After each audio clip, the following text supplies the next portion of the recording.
Hello, my name is Josh McCarthy, and I'm from McPools. McPools is a licensed Florida pool contractor serving Manatee and Sarasota County, Ruskin, and Apollo Beach area. The most common question that I get asked is, Josh, should I heat my swimming pool with a gas heater or should I heat it with a heat pump?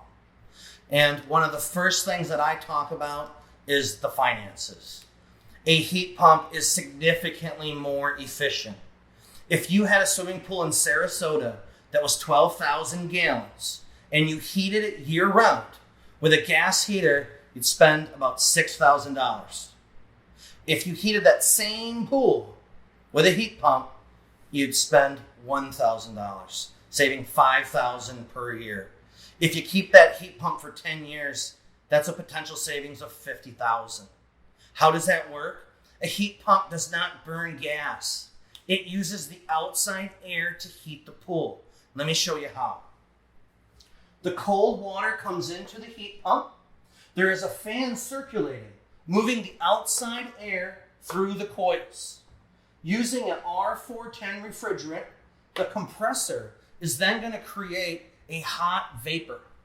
The condenser is then going to transfer the heat from the vapor to the pool water, making nice warm pool water, and it's going to send it back to the pool.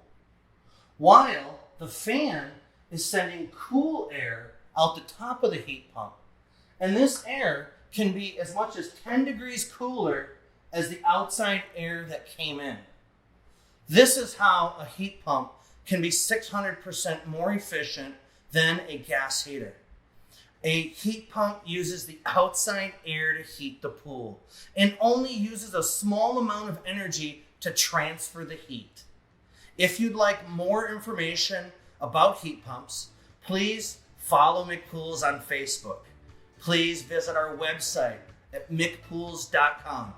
And please keep in mind that we are a leading authorized dealer for some of the best heat pump manufacturers in the market.